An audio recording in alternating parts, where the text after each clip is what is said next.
We're so excited to have Jared and Cara Kiddoes here with us at the Jesus Sprinkle.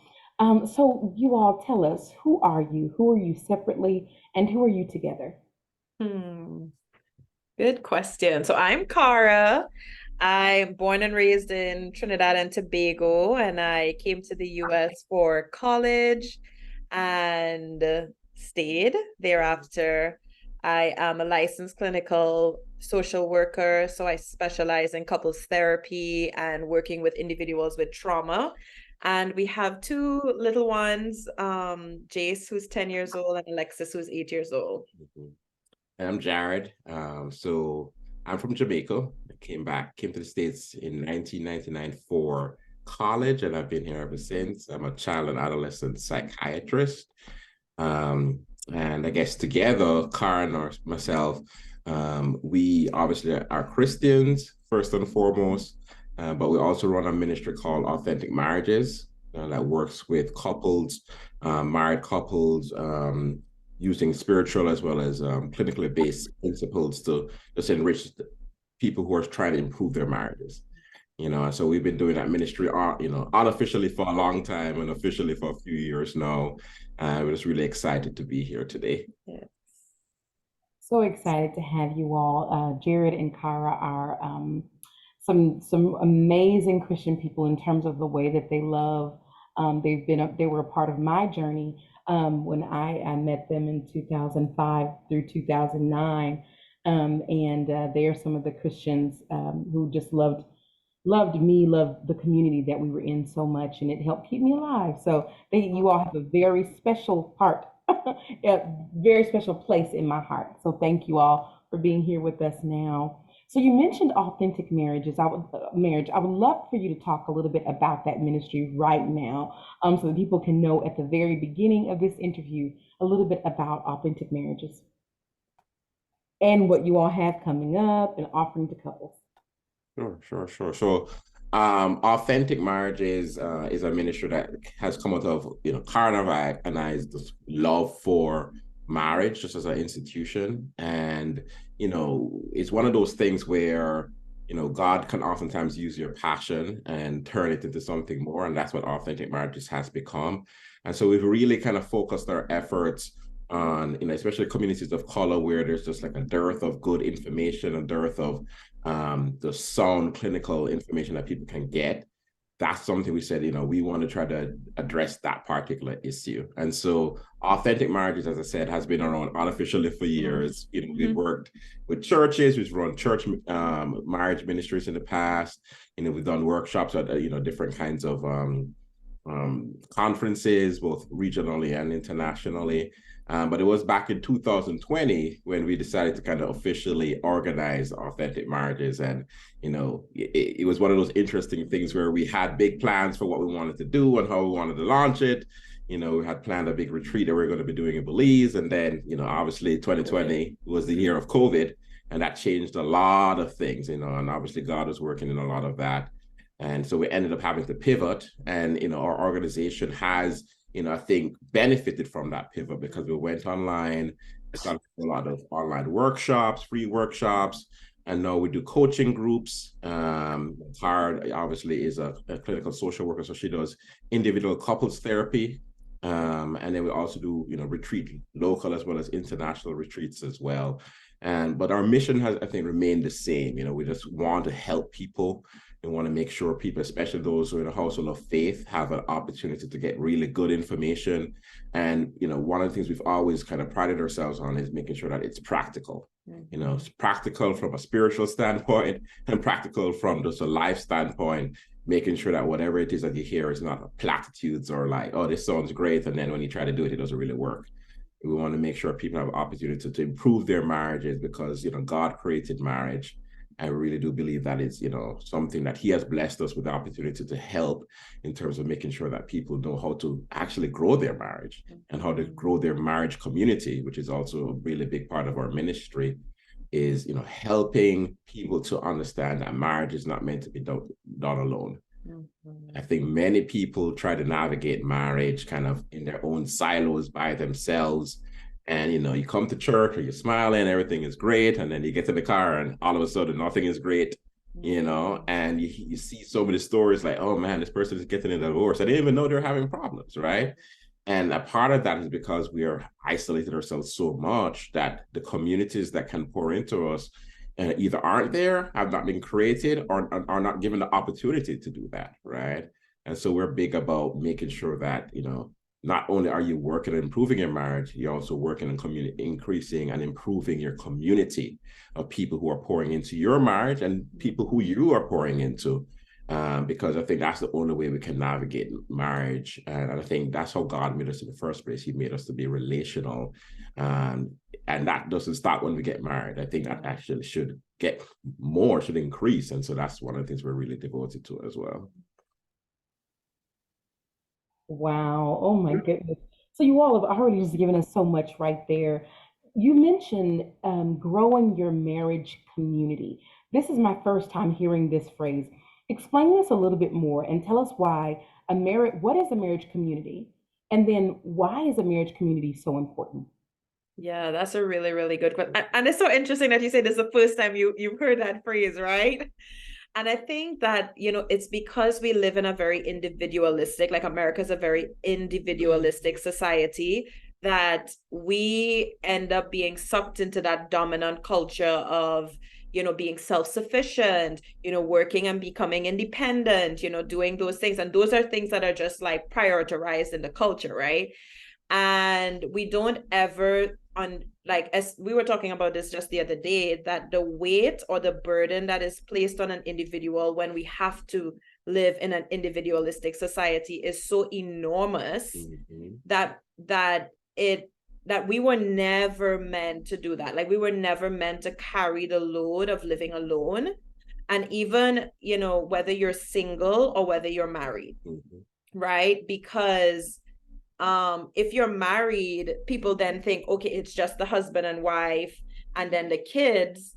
But then if they're doing life alone by themselves, that's a big burden, because back in Bible times, families lived close by, right? So like all the aunties and grandparents and cousins, it was such a communal society that no one person had to sustain their individual family, right? And so when we think about marriages, because people tend to think, oh, I'm going to leave, right? I'm going to leave and cleave, right? I'm going to leave my family of origin and cleave to my husband or my wife. We forget that we still need our community. Like, leaving doesn't mean leaving the community, right? It doesn't mean that I go, somewhere where no human exists and then I'm like going to put up a shop and call this my home, right? And I think like because we have this sort of separation from our families, the stress that is placed on nuclear families is a lot. And what I have seen just professionally, just as a therapist, like I work with moms, I work with new moms who, just had a baby, and they are so overwhelmed, but quietly overwhelmed, right? Like, nobody on the outside knows that they're overwhelmed. Nobody knows that they're struggling with postpartum depression or postpartum anxiety. Nobody is aware that, and because they keep working, they keep showing up to all the things. And so they look like they have it together, right? And I remember learning that I went to a training and the nurse had said one of the biggest things to offset postpartum depression is help.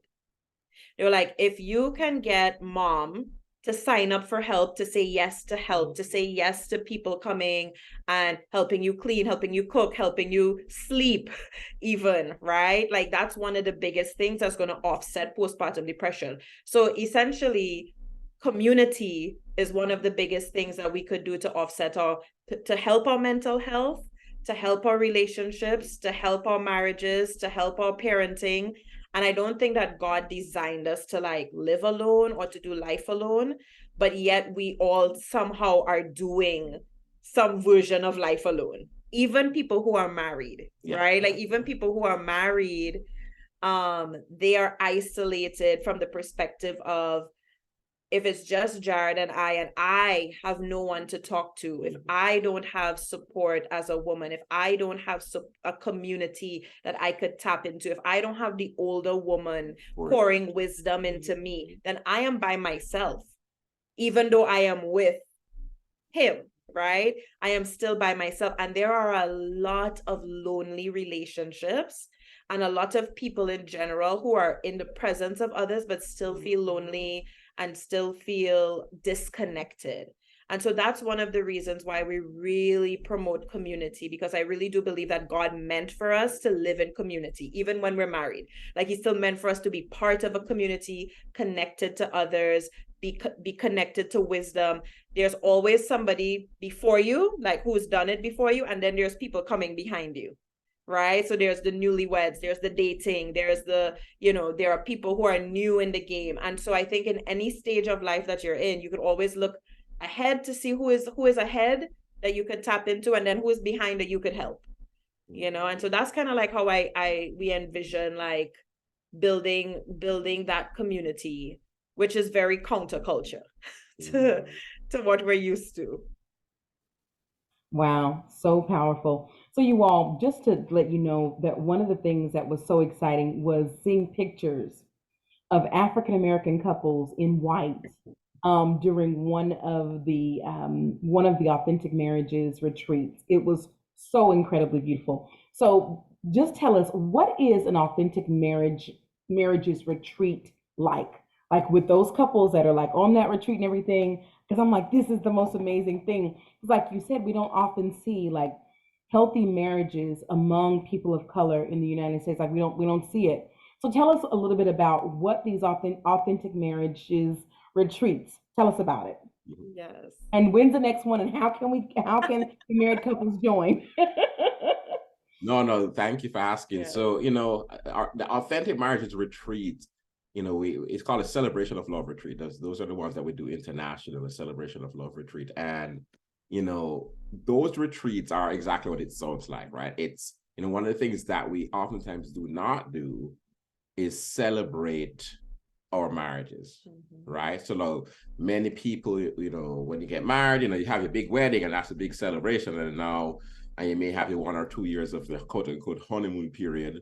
And then after that, you kind of get into what everybody gets into. You get your mortgage, you get your kids, you get, if you have kids, you get your jobs and your careers, all that kind of stuff. And then your marriage oftentimes becomes very sterile, right? So you're just kind of just going along with emotions and doing your thing. And you may go on a date here or there or whatever, but you no longer celebrate your union, right? And so the authentic marriages celebration of love retreats, especially, we want to emphasize that, God created marriage and God created it so that we would enjoy it, right? And so we always talk about making sure that no matter what we do, our events are all about enriching people's marriages. And so our celebration of love retreats are all about enriching our marriages, but in very, very fun ways. So one of the big things we're about is have fun with your spouse, right? Enjoy time with your spouse. If you're not having fun with your spouse, if you're not taking time to have fun with them, that is not good. That is not healthy. Your marriage needs that. You didn't get married so you could have 2.5 kids and pay a mortgage. That's not why you got married. Those are things that happen after, but you got married because you love this person, right? And so the celebration of love retreat is all about enjoying yourself, having fun, connecting with other couples who are trying to enrich their marriages too, right? And that's why it's a retreat, because we want to make sure it's a place where people start to build community. So a lot of the times when we go on these retreats, people stay in contact with each other after, right? And do activities after. Like, so several of our retreats, we've had men's outings after the retreats, like where the men's, we have the men's chat and we're like, okay, hey, we're going to be doing this, we're going to be doing that, let's get together. And that is because everybody recognizes, okay, everybody here is on the same page. Everybody here is trying to improve their marriages, and everybody here is trying to get together with like-minded people. And so our retreats are fun, and our retreats are also enriching from the standpoint that we always try to make sure that there's some period of time where we're teaching stuff, right? Where we're teaching the basic principles, but practical principles that people can use when they leave, right? And we're always trying to make sure that these principles are spiritually aligned, because we know that all, true wisdom comes from God. So we always make sure that, hey, this is in line with God's word, and this is also something that you can take home today and do something with, right? So it's a mixture of all of those things, but I think the number one thing we're all about on our retreats especially is having fun, enjoying your partner, building memories, positive memories that you can take with you, because sometimes, hey, things are going to be rough sometimes in the marriage, but hey, when was the last time I really enjoyed my partner? Hey, maybe it was at the last celebration of love retreat, right? Where like I remembered what it was like to be truly in love with you and being with you, and just me and you, and no kids, right? Ain't no kids there. This is not a family retreat. You want to have a family retreat, that's great, but that's not a celebration of love retreat, so that you can remember who it is that you are in this marriage and why you got married to each other in the first place. And then we also add in like, some, whatever country that we're visiting, we try to do some type of tour that's related to that. We try to do, retreat activities that are connection based. We might do a game night. We'll have a guys night, a ladies night. We'll just do different things throughout the course of the retreat to bring people together, for people to spend time with their partners alone, but also for us to be able to spend time together as a collective and do fun things together as well. So yeah.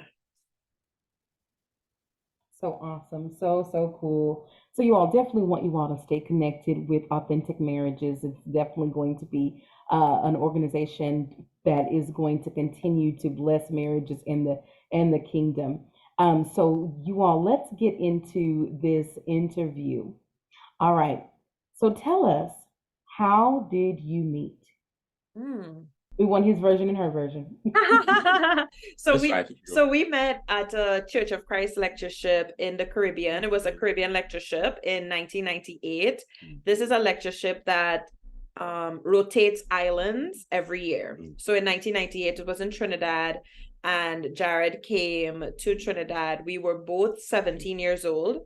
And at the time I had a boyfriend, so I was not interested in getting together with him.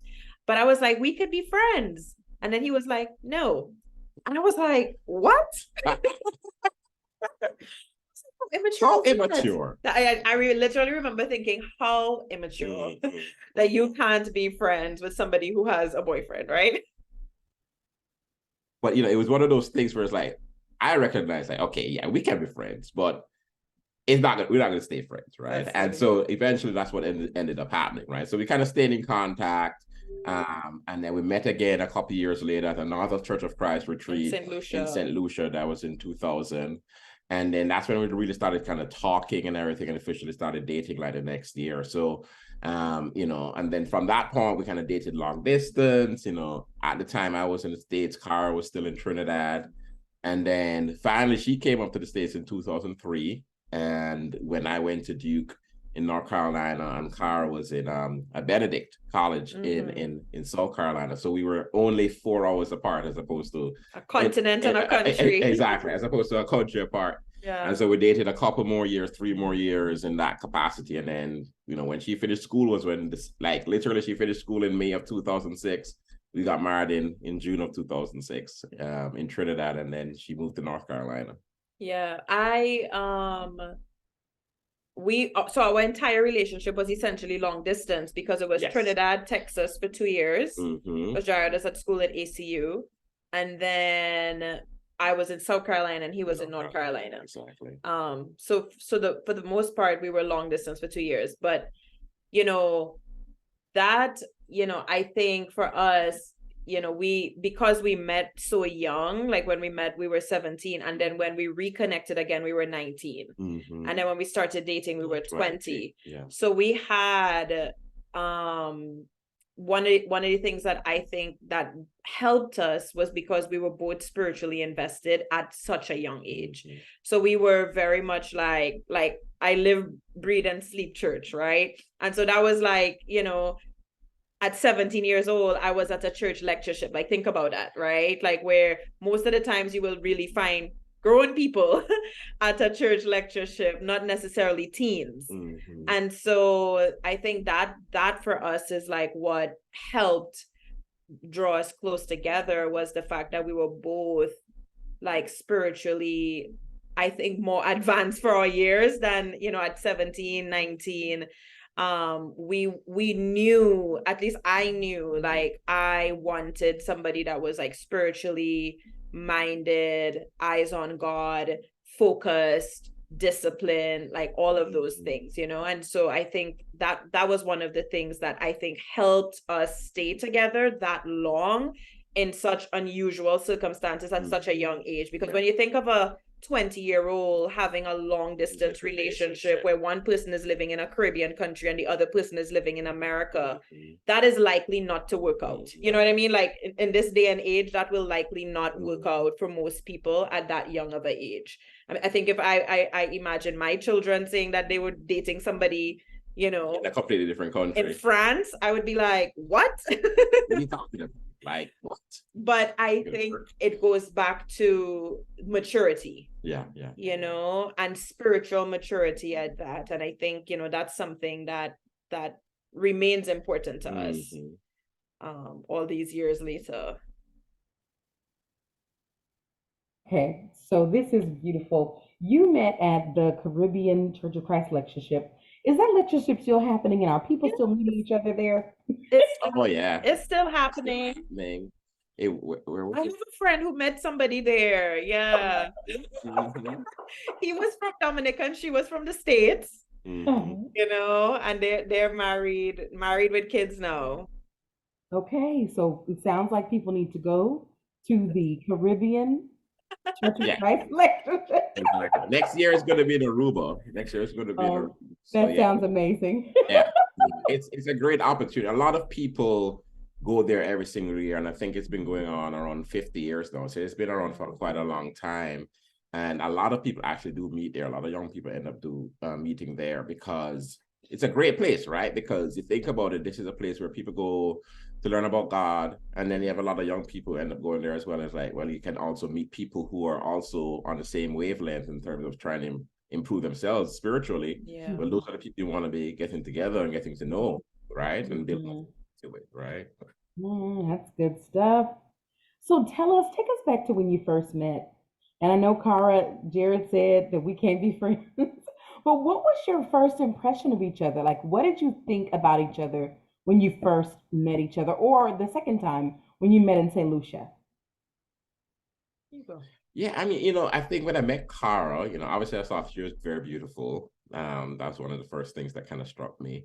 But I was also just struck by kind of like what you just mentioned before, like her focus on God, right? And I was, I got baptized when I was like 10.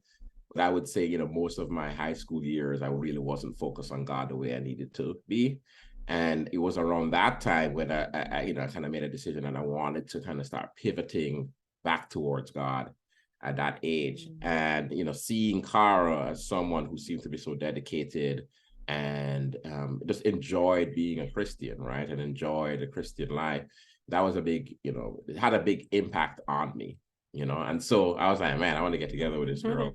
And she was like, oh, I have a boyfriend. I was like, oh, well, that's too bad. But, at the same time, I did, I didn't know what was going to happen at age 17. I wasn't thinking, well, I know this is going to work out. No, I had no idea. But I was she left an indelible impression on me that caused me to want to connect with her when I did see her again a couple of years later in St. Lucia. And, God's timing is always the right timing, obviously, for things. And so it was one of those things where I didn't recognize everything that was going on, but I just knew that I wanted to be around her, and that I wanted to have someone in my life who was more focused on God than they were even focused on a relationship. Yeah. And I would say for me, it was similar. I remember the impression that Jared gave me was that he was a cool cat. Like he was just this dude that was too cool for school. Like he had this little swag he used to have at that time at 17, 18, 19. And I just remember that, like, but he was also a preacher's kid. And that's another part of the story, because Jared grew up in the church and his dad is a preacher and a well-known preacher in Jamaica. He's the director of the School of Preaching in Jamaica. And so I think that's also like another part of the story, from the perspective of like, when you are like the preacher's kid, it's almost like your identity gets subsumed by your father, right? And so it's almost like you get to be yourself in this place where nobody knows you. You know, that's what it was like coming to Trinidad, coming to lectureship. It's like he's not under the like, I didn't see him as, oh, that's Brother Kiddoes' son, who everybody in Jamaica sees him as, right? It's just like, I just saw him as this dude who looked like a cool cat, trying to be cool with his little sunglasses and swagger. But I remember one of the things that stands out to me the most when we were dating in those early years. I remember the conversations that we would have. Like, he was an avid reader, and he would read books. He would read spiritual books, I guess at 20, 19 years old, 20 years old. And he would be talking about these books that he would read, and, how it impacted him and how he thought about it. And I was just like the level of conversations that we were having was just on a different level than what I was having with my other peers who were, in a similar age range to us. And I think like that's the thing again that like really drew me, was like we could really have in-depth spiritual conversations. And then as the years went by, a lot of intellectual conversations as well. And I felt like, man, we could literally talk about anything under the sun. Like we had to come to a place, especially I think I had to evolve to a place where I had to learn how to communicate or how to debate in a way that was not destructive, if that makes sense, right? Like, not like, oh, my opinion is the best opinion in town, and like, I'm here to prove to you why I am right and you are wrong, right? And I had to evolve to get to a space where it's almost like I could hold two opposing views at the same time, and then be able to be like, they both make sense, and especially growing up in the Church of Christ, where it's like, nope, fire and brimstone, that is wrong, the end, right? It's just like everybody's going to hell. And so we had a lot of spiritual conversations that I think challenged me, challenged my thinking, challenged my, in a good way, and challenged my cognitive flexibility. And so, and I'm just like, that is not something that you could just like easily find. So at 20 and 19, that's really, really, really powerful in terms of being able to see that in him and you seeing that in her. Like, you're both having this fervor for the Lord. Okay, so tell us, how did you all know things were getting serious? It sounded like there was some moving around and lots of long distance dating, but how did you know things were getting serious to the point that you knew this person was the one you needed to marry? good question. How did you know, babe? Well, I mean, it's, I wish I could say, it's like, hey, there's this one day that this happened. It's like, no, I know I must marry this person, right? Like, I wish I could say that. It wasn't like, I think it was like a realization. I think 1 year into it, I would say like one year into it, like between 1.5 years into it, because we would visit each other like in the summers and Christmas, winter breaks, because I was the only time it could, because I was going to school and she was working at the time. And because of that, I think we squeezed a lot of kind of physical experience with each other, like just being around each other into these tight windows, right? So we'd have these great conversations online, and then we'd see each other for a couple months, every 6 months or something like that.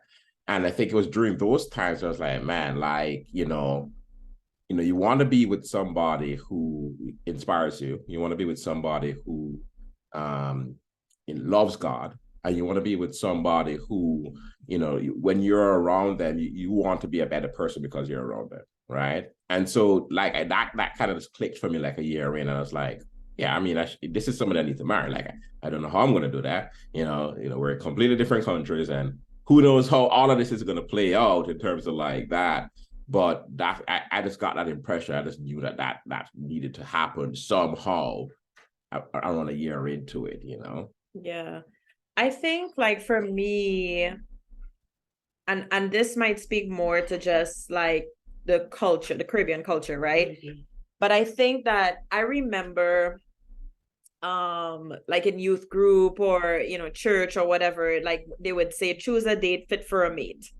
And they would say those things like basically don't go out with anybody that's not suitable to be a husband. Don't go out with anybody that's not suitable, that's not ready, that's not qualified, that's not, you know. So I always had this standard of whoever I am with, it's almost like whoever I am with has qualified themselves. Because I only had dated two other people before, and I was dating towards marriage, so it was already like this sort of, in a sense, predetermined way in which I was thinking. Whereas in American culture, we may date people just to see if they're a good fit, to see if they're good enough to be a husband or good enough to be a wife. And I think like for us, we have this kind of like, we have to be friends first. So I feel you out as a friend first. And then because I'm friends with you, I know you are qualified to be a husband, right? And so during that time period when we met, 1998, we didn't get together until 2001. Right.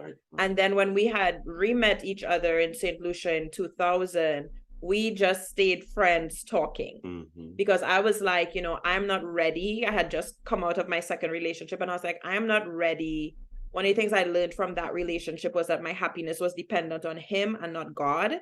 And I was like, I am not ready to, and this is 20 years old, mind you, right? Again, this was 19, when I was 19. 2019, yeah. Yeah. Not 2019, this was when I was 19. I'm saying, yeah, you're 19 in 2000, yeah. Yeah. That I was thinking at 19 years old that the guy I was with when we broke up, that my happiness was dependent on him and not God, and that I needed to spend time in my journey with God so that I reprioritized myself, so that I focused on, okay, my happiness needs to come from God first before I could let anybody else come into my life. And so that's what I spent maybe this was when we got together, this year 2000. Right. So I spent the year 2000, and at that time I had enrolled myself into the preaching school that was in a part of my local congregation in Trinidad. And I spent 2 years in preaching school, and my sole purpose was to just build a relationship with God.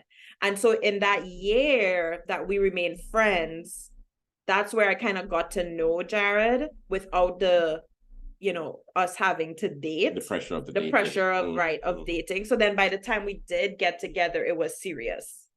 By the time we got together at age 20, it was like, okay, choose a date fit for a mate. It's like, okay, I know you're definitely qualified. Right, exactly. Yeah. Exactly. Choose a date fit for a mate. Love that. Not just random dating, but people who would actually be marriageable. Yes. That's good. Don't date their potential. Don't date. Ooh, that's good right there. Don't date their potential. So you all knew things were getting serious. Jared said about a year after you all were really seriously talking. So look back on some of the expectations that you had of yourself or your spouse before marriage. How did your expectations of what you would be, what marriage would be, or what your spouse would be, how did it change after you got married? So because he loved to read, before we got married, he was reading relationship books, different books, and articles from MSN.com relationship section. Like he would just read all these things and come and have these discussions. Oh, I read this article today on MSN about how to deal with money in relationships. And one of the things it said, I remember this so vividly because it's actually something we do now. But it was like one of the things it said was like to avoid potential like arguments about money, or where people are not on the same page, regardless of what you make, whether I make $1 million and you make $10, that we'll both have equal spending money. Right. And so he'll read these things and then he'll come and like talk about it, or he'll read a book and basically summarize it for me, summarize the main points. and we'd have these conversations. So we talked about so many things that I think most dating people do not talk about. Yeah. Right? Like we really talked about like finances, kids, affairs, working, not working, like all the things that you could kind of think about, and like what our expectation was. My one thing that I remember saying is that I saw a lot of people just in my church and my, just looking around, that I didn't have a lot of examples of happy marriages, right? We see a lot of older people who are together for years and years and years, but they are miserable.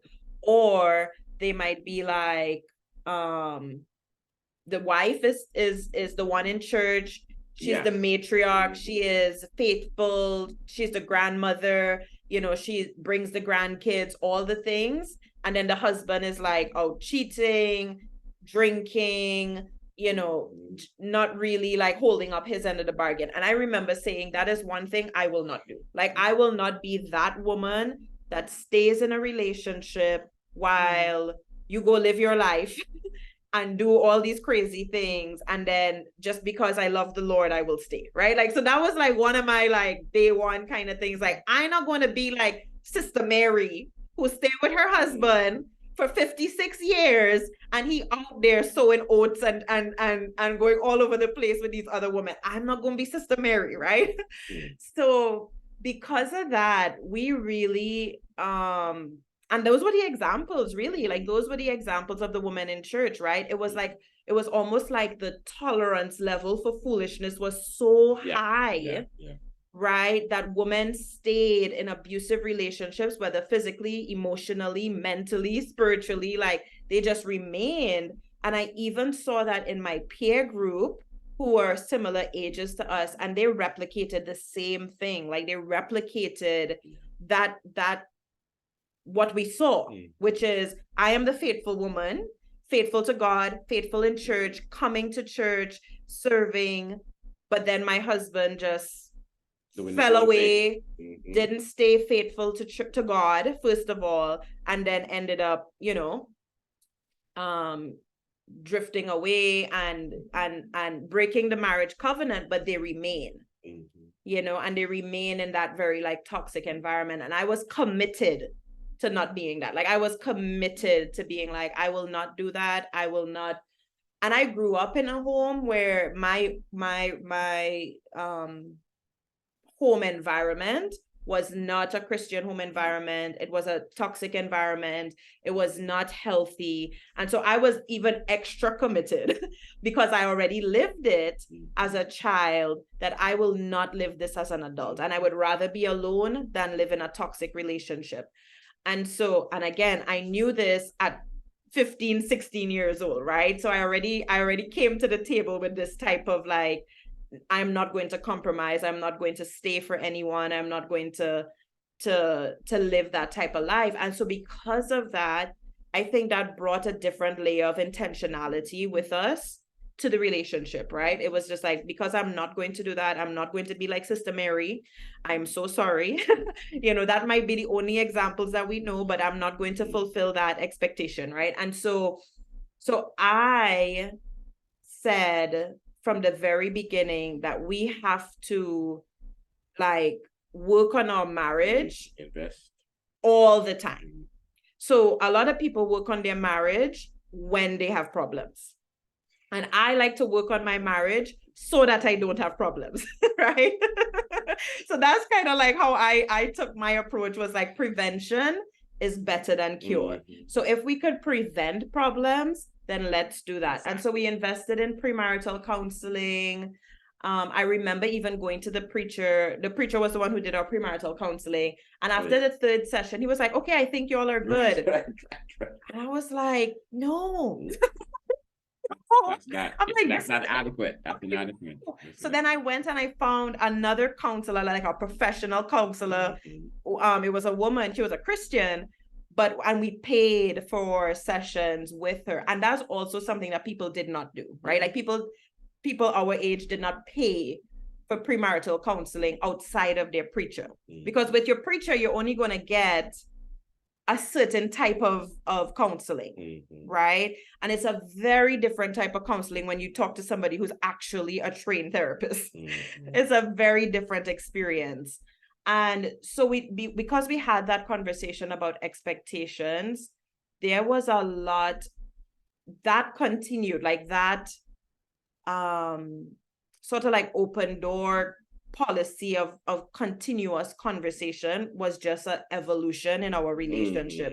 So that whenever we said, let's just use this as an example of like, who does the dishes, right? And I remember talking about this with my premarital counselor, the one who was like an actual therapist. And I was like, I already know this is going to be a problem. Right? Like that's how I came to this session. I already know this is going to be a problem because the feminist inside of me is going to be like, I wasn't born with like a pot spoon and a dish rag in my hand. And so if I wash the dishes and then I come back and I see more dishes in the sink, then this is going to be a problem. Like I just remember having that conversation, right? I remember it too. And now it's such a different conversation now, because now we also have been able, and I've also been able to understand like what was the meaning behind a dish in the sink that I could not have communicated then. Because for me, the meaning was that you didn't see me and that you didn't value me and that you took me for granted. And so therefore you could like just leave things all over the place because I didn't matter. I didn't matter to you. And when you can communicate from that position, right? Like when you can communicate from a position of like, this is what's coming up for me. One of the reasons why clutter is a trigger for me is because my mother has schizophrenia and there was a lot of clutter all over, and it just brings me back to that time and it makes my brain just feel just discombobulated. And that's a whole different conversation than clean up your mess, right? Like clean up after yourself. Like that's a very different conversation. And so I think that evolution, because that took growth, of course, to be able to have a conversation like clean up after yourself versus like, this is what's coming up for me and this is what this means to me and this is why this is important to me. And we always had this mindset. One of the books we read, going back to all these books we read before marriage, I remember one of the books we read, I can't remember the name of it. Was it Marriage Builder? Marriage Builder. I remember that book, and the things that the book was saying was so challenging to me that I was just like one of the things was, if your spouse doesn't fulfill their end of the bargain, whatever that means, that you as the wife or as the husband, you're still under God's eyes responsible for your end of the bargain, right? So it's like, let's say he doesn't, whether it is physically, like you're supposed to provide financially, or you're supposed to protect, you're supposed to lead, you're supposed to, do these things. This is on your side of the fence. Just because he doesn't do that doesn't mean that I get to be like, well, I ain't going to do what I want to do. And I remember reading that and being like, really? That's going to be real hard. like that's going to be real hard. That's going to be really, really hard to still fulfill my end of the bargain when somebody else isn't doing theirs, right? And I just remember like being challenged by that book at such a young age and wrestling with this idea of like showing up regardless of how the other person shows up. But one of the things that I remember from those conversations that we took away was that if we constantly strive to serve each other and we constantly strive to listen to each other's hearts, then we're winning, right? Like we're winning. And so when it came to expectations, one of the things that I've seen, especially professionally with couples that I work with, is that when we have these big expectations, right? And it could be just emotional expectations. It doesn't even have to be like, I expect you to do A, B, C, D. It could just be simple things as like, I expect you to spend time with me. I expect us to, have continue to have these spiritual conversations that our relationship was built on. I expect us to, have these moments of connection and time where we spend together. Those are often, for a lot of people, the things that evaporate after marriage. Mm-hmm. Right? It is almost the invisible things that we don't even talk about before marriage, right? Like we could talk about, okay, don't go and have an affair, please. That's very obvious. What's not so obvious is, the time. Like I feel like we don't have to spend time together anymore. I feel like we're not talking as much as we used to before. Or I feel like, I'm here doing so much by myself and I don't have help. And when those expectations are not met, right? Because those are often the unexpressed expectations. Because we just take it for granted because we had it when we were dating. We just automatically think it's going to happen in marriage. And when those expectations are not met, the fall is so significant because that's where people start to feel empty and lonely and disconnected in their marriages, right? Yeah, and I would just add real quick, I think one of the things we did, and I think we had some idea of how important it was, but I think the longer we've been married and the longer we've been in this field, we recognize how important it is, when you have a marriage, you have to really look at it as like a plant, right? Like you have to keep doing things to keep this thing alive, right? So like, every once in a while we'll like, plant something like in one of our pots or something, or the kids will. And I was like, oh man, it'd be great when this thing grows up and, get some fruit from it or whatever. And then invariably that doesn't happen, right? Invariably we don't pay attention to this thing. And then like a couple months later, this thing is like a dried up root, right? And it's like, oh man, this thing died, right? Like, oh no, like how did that happen? Well, I mean, it happened because you didn't pay attention to it, right? You didn't give it the care it needed. And so we had this agreement, really, I think a lot of it implicit and not really explicitly stated, that we were going to continue to invest not just in our marriage, but in our spiritual walk, right? Like improving ourselves individually, spiritually, but also continue to invest in our relationship. And so when that happens, I think God really does put you on a path where even things that you may not have discussed, because there's certain expectations you don't even know you have, right? But if you create a culture and an environment in your marriage where like even those things that weren't necessarily discussed and signed off on before you got married shows up, because you're continually pouring into your marriage, you're able to kind of have those conversations that you need to have about those things, because the goal is always to get closer. The goal is always to get better. And when that is your goal, then difficulties, which will happen, you can't avoid difficulty. When the difficulties will happen, you have the ability to kind of deal with it. But if you don't have the mindset of like, hey, and this is big, a lot of times for a lot of people, the goal is to get married. It's like, man, I just need to get married, right? Like that's the goal. But the truth is that's the starting point, right? Like when you get married, no matter how great your wedding is, now you have to figure this thing out and work this thing out. And so if you don't have the mindset of like, hey, our marriage is going to deteriorate if we don't do things to invest in it, and have the expectation that it will deteriorate if we don't invest in it, then that's what's going to happen. You have to have that conscious mindset of like, we're going to continue to invest in our relationship. And also having the mindset that we can renegotiate the contract, so to speak, of like my role, what I'm responsible for, my expectations. Like I can say, okay, like, you know what, like this phase of life that I'm in right now, if I'm going back to school, I don't have the capacity to cook.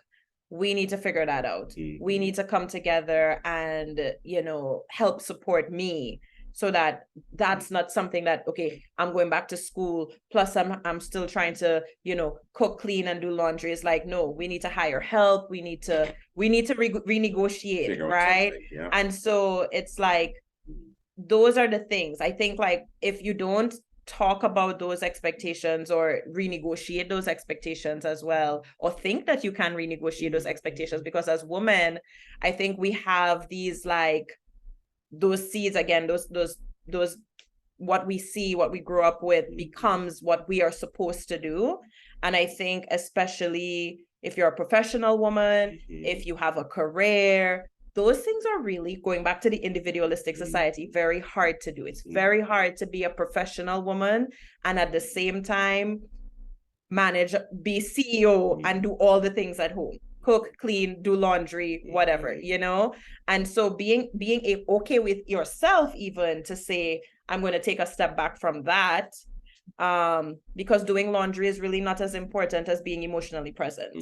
And if this is what I need to be emotionally present, then I'm going to take a step back from the things that are really not that important, but still taking up my time and energy, you know? So just being willing to have like those spaces where it's like, yeah, you don't have to do that. You don't have to cut the grass. Like, why are you doing that? No, get somebody else to do it. I'd rather you stay here and talk to me than cut the grass, you know? So things like that, you know, just being open to.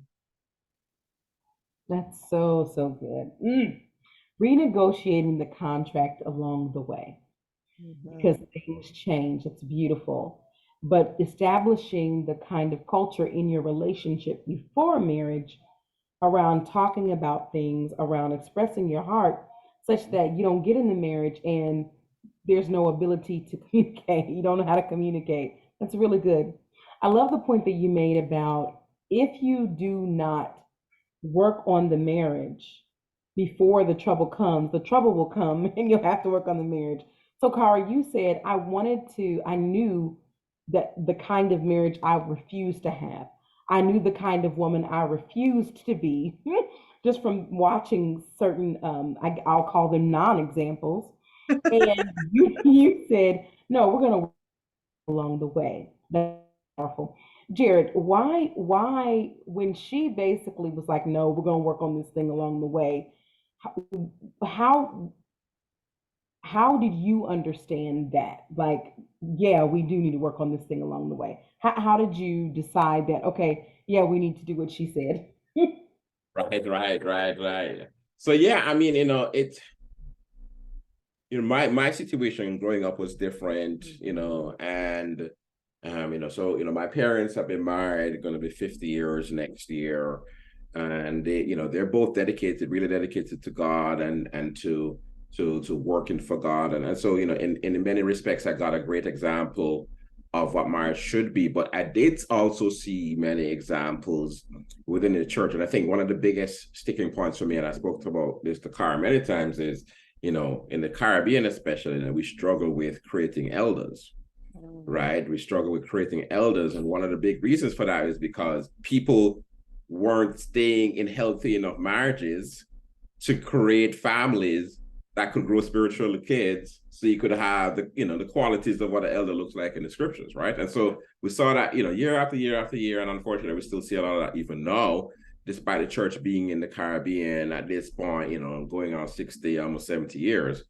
And to me, that was a big kind of like, wow, like we have a real problem in the church, right? We have a real problem in the church. And I, at the time, was, I wanted to become an elder at some point in my life. And I was like, what does that then look like? How do I not repeat these mistakes? And so when Cara, created or laid down that challenge about what she didn't want, I was like, yeah, amen, because I don't want that either, right? Like, and I don't want it, not just because it would, it would suck, it'd be like, who wants to be in a marriage where it's like, I'm just tolerating you. It's like, no, like, I don't want that. Like, no, I don't want to sign up for that either. But also because I wanted to live a life that was pleasing to God from the standpoint of saying, okay, well, my primary ministry on earth, or one of my primary ministries on earth is my service of Cara. Like my being a minister to Cara and vice versa, right? And so how can I do that if I am not willing to really put in the time and energy to make sure I can do that as best as I can? And by having that mindset, then we can actually be in a place where both of us get what we need, and we can create a healthy marriage, not a marriage without imperfections or difficulty, but one that can overcome those things. And so I think, to me, when she said it, I was like, yeah, definitely, because I want us to be in a good place spiritually. Because, I've spoken about this before, and I remember even talking about it at Southside at one time, just, the idea spiritually of like, God putting the man as the head of the home. Like, to me, like, that is such a scary responsibility. Right? Like, Like, people be signing up for that responsibility like it's nobody's business. Like, I'm just saying, like, I'm the head of the home. You need to listen to me. And it's like, what are you talking about? Like that mindset is so stupid and so wrong and so dangerous. And clearly you have not thought through to the end what this means and the responsibility you have when you talk to God on that last day about, hey, what kind of job did you do leading this house? And you talking like, I'm the head of the home. Well, I mean, okay, head of the home, what did you do? Right. And so I just thought, like, man, like, this is such a big responsibility and scary responsibility. I need to make sure that I am doing everything I can to make this a healthy marriage. I can't do everything. Tara has to do her part, but I got to make sure that at the end of the day, I did everything I could to make this marriage as healthy as possible. Oh man, Jared, you mentioned signing up to be the head and God holding the man accountable for that. And not just being a good father, but being a good husband and ministering to your wife as a major thing that God's going to hold you accountable for. That's really powerful. But the other thing you mentioned is thinking about the church. The healthy marriage is not just about the individual couple, but literally, in order for the church to be set up the way God wants it to be set up, which is elders and deacons, then somebody has to have a healthy marriage. Somebody's got to go the distance, And so that's really powerful to think about.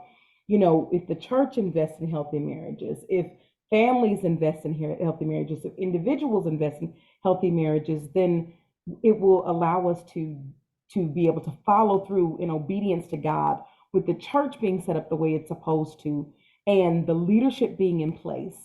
Um, yeah, that is the bottom line. The bottom line. So, how did you all cope during challenging times in your marriage and deciding not to walk away? Good question. How did we cope? Well, I don't think we've ever been in a situation per se where it's like, man, like, if we don't figure this thing out, like, well, I'm headed out the door, right? But praise God, because as of now, and who knows what will happen in the future, but thank God for that. But I mean, obviously, we've had difficulties, we've had arguments, we've had things that we couldn't get on the same page about, or whatever it was. And as we've done more work, we realize how much of that, has to do with kind of like what our emotional state is and what's going on for us emotionally. A lot of times the arguments that we do have are oftentimes not about the things that we think we're arguing about, right? So like Kara mentioned earlier on about, like, well, you need to clean up your dishes, right? And that makes sense just from an organizational standpoint of your house. Dirty dishes in the sink is not the best situation to be in. Yeah. All right, yeah, no, so yeah, I was just saying that, we really haven't necessarily been in any situation, thank God, where it's like, man, if we don't figure this out, this is going to be the end of our marriage. But we've had, obviously, arguments. I think almost every single married couple has arguments as a part of it. And, when somebody says, oh, we never argue, that's always a sign for concern, because either you're lying or, and maybe you don't, but I mean, either you're lying usually, or you don't care enough to argue with your spouse. Or you're arguing in your head. Or you're arguing in your head. It's like, but outside you're just not saying anything, right? So we have arguments like almost everybody else does. But I think we have learned and grown in terms of our understanding, our spiritual understanding, our emotional understanding, to understand that most arguments aren't about the things that you think you're arguing about, right? So like I said, Clara mentioned before about dishes in the sink. And it's like, yeah, we probably shouldn't have a bunch of dirty dishes in the sink day after day, week after week, right? But when the argument happens about that, it's not about that. There is something deeper going on. There's a meaning behind when you don't pick up your shoes, when you don't clean up after yourself, when you say you're going to do something and you don't do it. What is the impact that it has on the other person? What does it mean to them, right? It may mean a whole lot more than what you think. It does. And so you're having an argument about the fact, hey, you forgot to pay this bill again. It's like, listen, I'm busy. Like, understand, like, I'm doing my best. Why are you so mad about this? Maybe it's not because of that. Maybe it's actually because the fact that you forgot to pay this bill again means that you're taking me for granted, or I can't rely on you. I don't feel safe in our relationship because these things aren't happening. And so there's a much deeper emotional concerns that go way beyond whether or not I know how to pay this bill on time, right? And when we kind of start identifying those deeper core issues, and it takes work to do that, when you start to identify those deeper core issues, you can start having conversations about those things, about the deeper stuff, about like, hey, this is why I got so upset, right? I think most people who are in relationships can identify times when an argument went in a direction they didn't expect. It's like, why are you so mad about it? Like, this is such a Trivial. non-deal. And we're not talking about things like affairs, like, like you find somebody having an affair, you should be mad about that, right? Like, that's something to be mad about. Yes. But most arguments aren't that. Most Yeah. arguments are much smaller things in general. So why are you so upset? Or why are you just so checked out? Well, because there's something much deeper happening. And that's the conversation we need to have about, like, the reason I got so upset was because this, and this. I'm not even saying it's your fault. I'm just saying that when this happened, this is how I felt. This was what's going on for me. And I felt scared. I felt really hurt or whatever. And it's not you. You didn't hurt me. It's not like you came and did this to me. It's just that when these things happen, this is just a raw spot for me. This is a difficult spot for me. And so, and oftentimes those things have relationships to things in the past or childhood. You may have grown up in, like Cara said, you grew up in a home where there's this kind of chaos going on. Or I grew up in a home where there were certain mental health challenges that were happening as well with my brother. And so certain things make me not feel that good and make me feel unsafe, right? And because of that, I've always been somebody who I do like my own kind of order, right? I do like things being done in a certain way. And feeling like there is emotional conflict going on in the home, that's a big thing I don't like. Like I'm an avoider. I avoid those kinds of things. So if there's emotional conflict happening, my first thing is to let me just shut this thing down. Like, do whatever I need to do to end this argument. Do whatever I need to do to shut this thing down. But we haven't really worked out what was really going on, right? But that's my stuff. That's my stuff I'm bringing to the relationship. And because I brought those things to the relationship, I have to examine myself to be like, you know what? Talking about difficult emotional things is a real difficult thing for me to do because of how I felt the first time that happened when I was 14. And so I feel the same way now at 42, And so I have to do that work and then be able to talk to my partner about, hey, like, we need to talk about certain things, but I'll be honest with you, it's really, really hard for me to do that because XYZ. So now my partner can understand why I may be less likely to want to engage about certain things and be more empathetic towards me and vice versa, right? And that's a big part about marriage that I think over time starts to fall apart for a lot of people is empathy. Like your ability to really empathize, not just in your head, but more importantly in your heart. Like, I can imagine what it must feel like for you in XYZ situation. I can know, and I know that I wouldn't like it either, like for real. And when you're able to do that, then you're much more able to deal with your partner when they're not always acting right. Because no matter what happens, there's going to be a time when your partner doesn't act right. That's just life. If you want a partner who always acts right, then you are not going to find that person. There's going to be times where your partner is going to say and do things that are going to be like, man, that would make no sense, or that was hurtful and whatever. And then the question is not about that. The question is like, how do you repair? How do you repair? How good are you at repairing after when things fall apart? That is the thing that determines whether you're going to have a successful marriage or not. How do you deal with things? And what do you learn? Obviously you want to learn stuff, but you will always keep messing up because you're human. And your partner will always keep hurting you, and you're going to keep hurting your partner. That's just a part of the package. But what do you do with that? And how do you grow closer because you figured out what happened in a situation? That is so good. So good. Can you unpack the concepts of trust and boundaries in the context of a godly marriage? Trust and boundaries. Trust and boundaries. So I think boundaries, I think there's so many things we could think about when it comes to boundaries, right? I think like we have to, and there are also so many good books, FYI, on boundaries. I'm actually reading one right now called The Sugar Jar, which is really good. And I love talking about boundaries, and I love teaching my clients about boundaries. And I think for first and foremost, you have to have boundaries with yourself. right? Like you have to have boundaries with your time. Who has access to you? Who has access to your energy? Where are you giving your first fruits? I kind of call it your first fruits, right? Like your energy. Who are you giving that to? And we often, and this boundaries is not something that we were not taught this in church. We didn't grow up learning about boundaries and learning about healthy boundaries, and even as women learning how to say no, right? And learning that no is a complete sentence and that I am allowed to say no gracefully, right? And so I think when I think of boundaries, one of the first things I think of is like my time, my energy management, and what it is that I'm allowing in my space, both in terms of who has access to me, the friends that have access to me, how much I am pouring out into others versus pouring into like my family. And then so overcommitment, all those things, right? Like if I'm doing I could be doing good things, but if I'm overcommitted, then I am draining my energy bank. I only have a limited amount to give anyway, and then I won't have anything left to give to my home, right? And so that's one of the first things I think about is yourself, right? And also when it comes into a marriage, it plays out into, again, like now who has access to to the relationship, right? And obviously there should be certain definite guardrails. I think of them as guardrails of like things that you shouldn't allow in your relationship.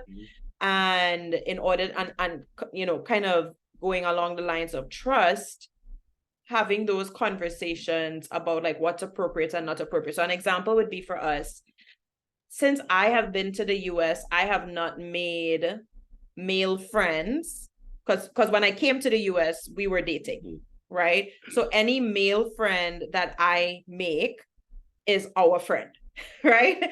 It is not Kara's friend. So that's an example of like a boundary. Like so if you were married and your husband and we're all friends, we are all in the group chat together, right?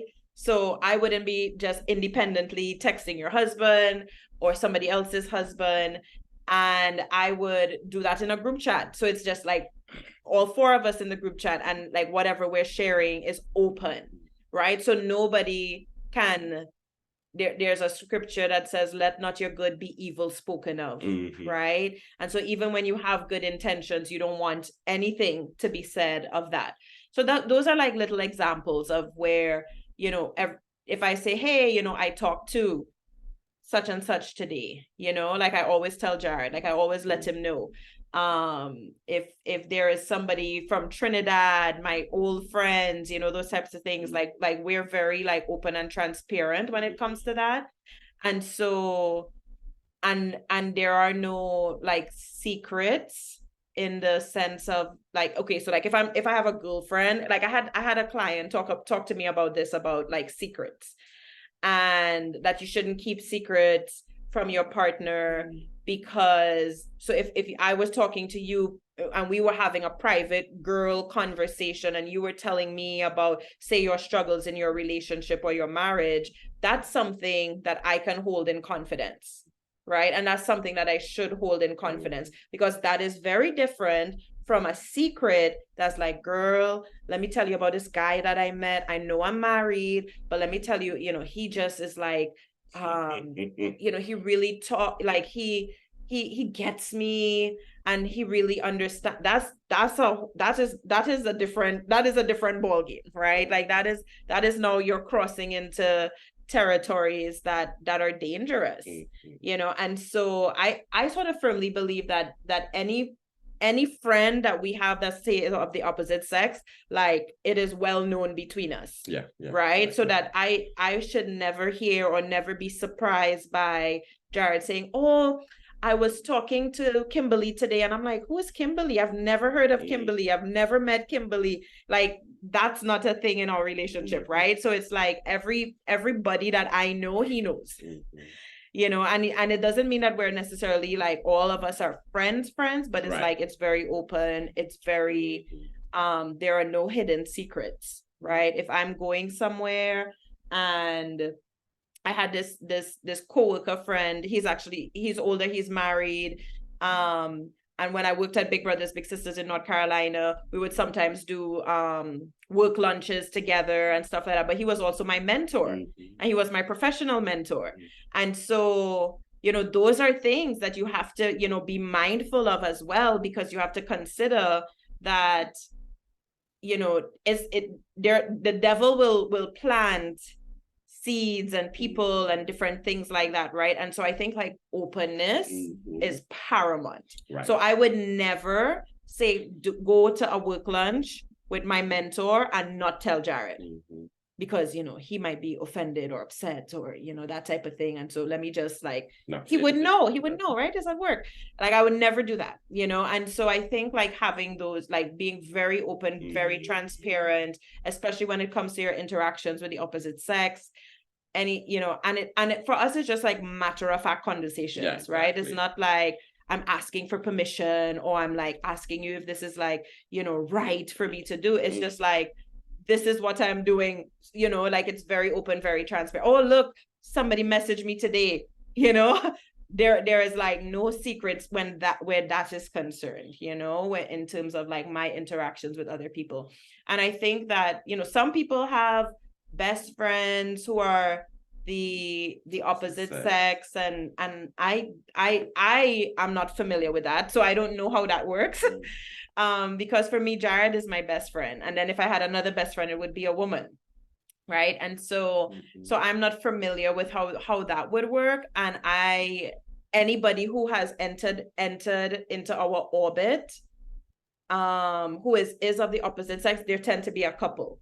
They tend to come as a couple, right? Like, so therefore, again, the group chat, it's all four of us in the group chat versus, you know, you talking to this girl and I talking to the husband or anything like that, right? And so those are kind of some of the boundaries that I think that we've established. And the openness, right? Just the openness, the transparency, the not being secretive. You know, we have access to each other's computers or phones or that type of thing, right? So there isn't anything locked away or hidden, right. But at the same time, it's not like I'm going and taking that privilege to then search everything, right? So that's also where trust comes in, because I think that as an individual, you still have to have privacy. Right? Like you still have to feel like you're a person, that you're a person, that you're an individual, and that your privacy is still respected. Because again, if I were talking to a girlfriend, that doesn't mean that conversation is privy to you, you know, because we're married. Or same for him, if he's talking to a guy friend, that doesn't mean that conversation is privy to me. And I think that we should hold those types of confidences, and especially in our profession, you know, as a therapist, there's a lot of, you know, confidentiality and stuff that I have to hold with my clients. And so, but at the same time, it's like, because there's this openness, you know, because like my cell phone, you know, my password to my cell phone, my computer, you know, my password to my computer, you know, it's just like that. I think also gives people a layer of trust as well, to know like, I am open. Right. And I think so are you. I think, you know, also a big part of it is having a context or where there's a predisposition of trust, right? Where, you know, I know you're a good person. I believe you're a good person, right? Which means that you don't have to consistently be proving to me that you're trustworthy. Right? Because I think sometimes, especially if we've had a lot of hurt in our past or violations of trust in the past, you may be in a relationship or even married now, and it's just like, this person has to be consistently proving that they're not like whoever it was that hurt you before. And that is not a good place to be. That is a recipe for disaster. And we've seen that play out even in people we've worked with, where like somebody having to prove consistently, you know, and we're not talking about if somebody may have hurt you, that person may have done something themselves, but I'm talking about that person hasn't done anything to you, but it's like, you know, I need you to maintain this trust in this relationship by proving these things to me. That creates an environment where like the other person doesn't feel like they have their own privacy, doesn't feel like they're respected. They feel like they're always under the microscope, and that is a very dangerous situation. And, you know, honestly, can create the environment for the exact wrong thing you want to happen, where it's like, man, like I can't deal with this woman anymore. Let me go talk to my female work friend about the difficulties that I'm having at home, you know? And then all of a sudden, now you're going down this really bad pathway. So you have to have yes, openness always, a sense of like, boundaries with opposite sex relationships, definitely. But there also has to be this predisposition of like, I know you're a good person. I don't need you to prove to me that you're trustworthy, right? I just need you to know that I'm just trusting you enough to be able to say, hey, we're going to be in this relationship that's open enough where, hey, I can do this, you can do this, and we can have these open conversations. And I trust you. Like I'm going to assume that you are trustworthy, unless something happens that proves you're not. But I'm not going to be the one who's causing you to have to prove that to me consistently. It's good. What I hear you saying is you create boundaries, but also you have to bring a certain level of I trust you to it, to where the person isn't constantly trying to figure out how to prove that they are trustworthy. That's really important. I think one of the couples mentioned today, a couple the Jacksons mentioned today about a part of it is trusting God as as you trusting the person. Amen. So what role does God have in your marriage? I mean, I think God is the central foundation of our marriage, right? I think it was God who brought us together, and the spiritual foundation that we laid from a very young age in our individual lives, but also in our relationship is it shapes the values of our relationships. It shapes what we do, what we don't do, and and really it everything, I just think of it's almost like it's hard to separate myself from God to then think about like, how does it impact the relationship. But when I think about it, it's just like when we make decisions, and we've talked about this too before, of like when we make decisions and we view it from like a spiritual context, it's a very different outcome, right? Because when you view it from an earthly context or a logical context, or things that are, let's weigh the pros and cons, that type of thing, sometimes our human nature is to kind of like do that, and then we leave out faith, or we leave out God, or we leave out this aspect of spirituality in that, and I think we're always, as humans, like wrestling between the two, between submitting to our faith, to God, to believing and trusting in him, and then our own human nature, right? And I think like the central way that I see God showing up in our relationship is the decisions that we make, and how we make decisions, even like how we make decisions together, what we value, what we prioritize, what we see as important, those types of things, so it really manifests itself in our decisions. Exactly. And I think, it's one of those things you obviously have to struggle with every day, because there's new challenges that come. And so you have to consistently be kind of getting into the word, spending time with God, so that you can keep your mind clear, because there are so many things, distractions from the world, and there's honestly just nonsense and frankly demonic language that's consistently being put out there by the world, in terms of like, building your wealth and building your self-worth and all these different kinds of things. And nothing's wrong with self-worth, and nothing is wrong with money. Those things are fine. But when you base your life on kind of like building those things, it's like, well, I need to get to this point career-wise, I need to hit these goals. And when you're talking about those things in such a way where those are the driving factors in your life, you put yourself in a position where you're going to make a lot of bad decisions. Yeah. And I think sometimes we don't recognize decisions are bad decisions, because, hey, I made this decision and I got further in my career. I made this decision and I got more money. And, it's like, these are great decisions. But, one of the things I always think about is, what is the point of being the most successful person in hell? Like, you're the most successful person in hell. Like, or you're the person who accumulated the most amount of money in hell. Yeah. Or you're the person who had, the best performing kids in hell, right? Like, what is the point of any of that, right? And so it's always better to say, you know what, we may have to lose out on something on this side of life to make sure that we're aligning ourselves with God's will, than trying to get and grasp something that is not in God's will to end up in a, with nothing to show for it at the end of the day, right? And so I think we try to make decisions and we try to live our lives consistent with that, knowing that, as I said, every single day you have to renegotiate what that looks like. Because there's going to always be a new situations where you're going to have to come up with a new sense of equilibrium about what is the step forward that we need to be taking, Yeah. Amen. Very sobering. What will you give in exchange for your soul? You know? Exactly. So looking back, how would your married self coach your single self? With desiring kingdom marriage, or desiring godly marriage, what would you advise your single self? If you could go back and talk to him or talk to her, what would you say? That's a good question. For me, I think I would say, keep doing what you were doing. Right. And keep focus on God and keep focus on serving God and keep, your eyes there.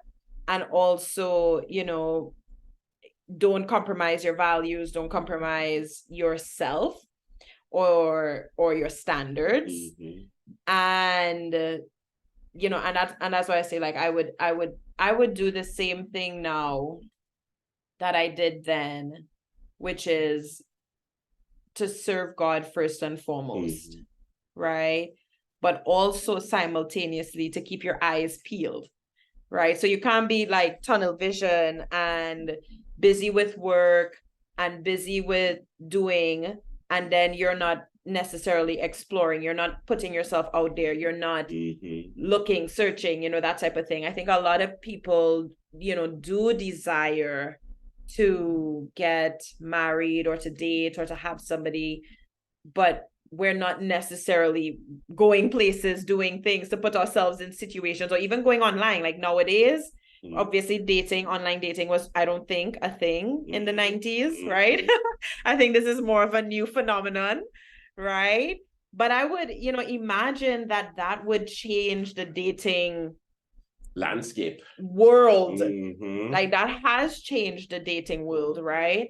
And we know a lot of people who have actually found their partners online. And so I would even say, like, don't give up, right? Like, don't give up just because you met a bad apple. Yeah. Just because you got a bad apple the first time, the second time, the third time, that don't give up, like keep your standards, maintain your standards. And I do believe that there's like a diamond in the rough, amidst all the bad apples that there are, because I've heard that the dating streets is treacherous. And so so, it's like, it's harder, it feels like now, than maybe it was 20 years ago. And I think that that's the part where too, like, like, you want to remain faithful and encouraged and stuff like that, but don't give up in terms of putting yourself out there. Don't give up in terms of, don't become so focused on work and building your career and hanging out with your girlfriends that you don't, keep your eyes peeled and open and be open, right? And I think there's also like a posture of openness and an energy of openness that we can carry.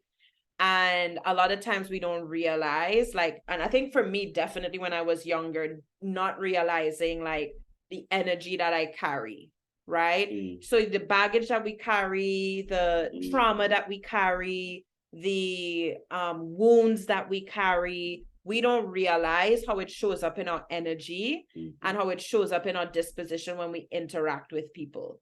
And so sometimes, we can actually push people away, or we could wear don't talk to me, don't look at me sign on our face without saying anything, right? And so I think like that was something that I was not necessarily, I think I was kind of like aware of it from the perspective of like, I was conscious when I was doing it, like I was conscious when I was like trying to repel people, and I would have a look to be like, don't mess with me kind of thing. But all of that to say is like when you're looking for somebody, you can't wear that. Like you can't wear the don't mess with me, love, don't look at me, don't talk to me. I'm not interested, even though I am. And so I would say like just wear the spirit of openness. Like we really have that energy inside of you and have that intention so that when you walk into a room, I mean, I even do it now in terms of meeting just friends. So I would walk into a room, like, I don't know anybody in this room. I'm hoping that I meet somebody that I can connect with, somebody who is like spiritually and value aligned with me. And I would walk into the room. Before I go into the room, I would say to myself and to God, like, just kind of, Lord, direct me. My intention is to meet another woman today and a friend prospect. And, so just lead me. I'm kind of feeling awkward going into this Christmas party where I don't really know anybody, and it's a Christmas slumber party with a bunch of women that I don't know, and it kind of feels awkward to be kind of like the person who has no friends going to this Christmas party. But my intention is to find somebody that I connect with, right?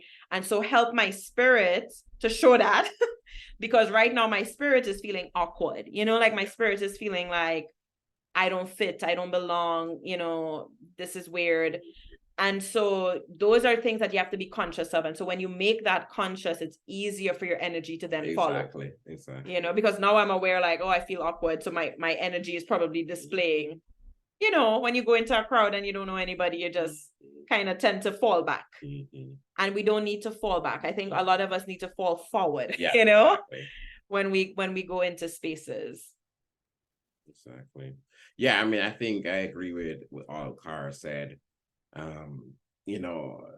I think, one of the things I would probably tell my younger self to do is, there's no such thing as wasted time with God, right? So investing in your relationship with God, like doing more to invest in that, because I think the younger you are when you do that, the greater the dividends it pays off for you as you get older. And I think for a lot of us, the mentality can be sometimes that, you go through your adolescence, you get into your 20s, and, sometime in that space there, you kind of refocus on God. But there's, a lot of habits and a lot of ways of thinking that you can develop at a very young age that can plague you for the rest of your life. That, if you really lay down those healthy spiritual habits and disciplines early, it can really, really put you in a much better place so that you can navigate relationships better. You can navigate intimate relationships better, because, for a lot of people, getting married is like a top goal of theirs. Like, well, that's great. That's awesome. All right. But are you sure? Because when you get married and you're not in the place you need to be to have a healthy marriage, then it could be so much worse than when it was when you were single, right? So making sure that you're in a good place spiritually and a growing place spiritually, I think is so important to making sure that you can have a marriage that can keep growing and striving. So good, guys. Thank you so much for this. So the last question is, do you have any advice for couples that may be struggling? Definitely. I think seek help, right? Seek help, seek community, seek the wisdom of those who've gone before you, and don't suffer alone. I think a lot of couples suffer alone. And they think that it's just me. They think, oh, all these Instagram couples that we're seeing, all these Facebook couples that we're seeing, they look like they have it together and they look so happy. We do the same thing with motherhood. We do the same thing with parenthood. Look at that beautiful family. They have it so together, and no one knows how many tears are being shed silently and quietly, right? And so when you are in a community, and that's one advice I would give to any married person, is to find a married community to plug yourself into, to find at least one or two other couples that you can connect with so that you don't feel alone and isolated. And so if you do experience any challenges, you have a safe group of people or person that you can talk to. And if you don't have, or feel comfortable with anybody in your immediate community, you can always seek professional help, because that person is there to like actually be a safe space for you, to help guide you and to help, to help grow you. I believe in like marriage mentors.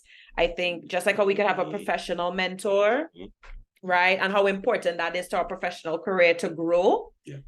I think the same could be said for marriages, right? Like if all of us had a marriage mentor, that would really help us to grow in our relationships and be a safe space, So don't do it alone. Find a community and don't be afraid to get help. Let getting help, going to counseling be something that's normal or even preventative. Even like, actually, I'm not going to wait until we're at death's door. Like, I don't want to wait till we're at death's door, because sometimes I feel like couples come to me when they're like almost dead, that the relationship is almost dead. And then I feel like, guys, I am not Jesus. I cannot resurrect the dead, right? Like I cannot, I do not have that. I mean, I might be good professionally, but I really don't have that type of skill set to raise the dead, right? I'm like, that is somebody else. And so don't wait until your relationship is on death's door to get help. Right. Yeah, I would say the same. And I think one of the biggest things we have to realize is that our marriages are a part of spiritual warfare, right? Where like there are wars that are happening on the floor of our marriage, where there's a lot of spiritual things that are happening. And so it's not just about, whether or not I'm happy with you or whatever. And even though those are important things, there are other considerations you always have to take into account as well, right? And so that also doesn't mean that, well, because it's a spiritual battle, I know our marriage is terrible, but I'm never leaving you, because this is, I'm not going to be the one who leaves this marriage, because, forever. And who is us to divide our marriage when God put us together, right? Yeah, okay, great. But God did not put you together with somebody to have a terrible marriage, right? Like, he doesn't get glory from you having a terrible marriage. You're just sticking it out in a terrible marriage. That doesn't help either. Like, you're supposed to be a reflection of what it is that the relationship of Christ to the church, right? And that's supposed to be a bountiful, healthy, dynamic relationship. And that's what he wants for you. And if you're a Christian, that's especially what he wants for you. So understanding those implications as well, when you're deciding to say, hey, what are we going to do about this issue that we're having? So working on your relationship, understanding that it's not just about you, that there's spiritual implications as well, and just tapping into resources. Yeah. Another big thing is, a lot of times people don't seek help. And honestly, one of the core things about that decision is pride. Right? Like, I don't want to admit to anybody that we have some serious problems going on in this relationship, right? And the devil uses pride extremely effectively against us to prevent us from getting help in all areas of our life when we really need that help. And that pride keeps us at the point where it's death's door time, when somebody says, hey, I'm thinking we need to get a divorce. And then somebody's like, oh man, we gotta go to get some help. It's like, no, like, don't wait until then to get the help that you need. And pride really has no place in our lives, because when we are Christians, one of the greatest realizations we should have had and should always have is that we were destitute spiritually. We had nothing. And without God, we have nothing, right? Everything we have that's good in our life is because of God. We have not given any of our, no matter how hard we work for our life or whatever, God is the one that created all those things, because a lot of people who work hard and have nothing to show for it. Yeah. Right? So it's not you, it's God. And you have issues. Everybody who's a person who has accepted Christ knows that they've had issues. That's why you needed Christ in the first place. So you can't be acting brand new, no, to be like, well, I ain't talking to this person because I don't want anyone to know have issues. Hey, well, welcome to the human race. That is what it means to be a human, is that you have sin in your life, you have issues in your life, you have pain, you have trauma, everybody's got stuff. Yeah. The question is, what are you going to do about it? Right? And are you going to allow a lie from the devil to destroy your marriage? Right? And so making sure that you have people who pour into you, making sure that you are able to say, you know what, even if I don't want to do this, we need to get help. Yeah. We need to get help because our kids are depending on this. There are people that we have to minister to later on in our lives that we won't be able to do because we weren't working on our marriage to pour into them. Right. And the generations of people who are going to be affected by the decision I make today about keeping my marriage healthy. Like, it's not just about you. There's so many people who are reliant on you that you will never meet who need you to have a spiritually healthy and emotionally healthy marriage. Amen.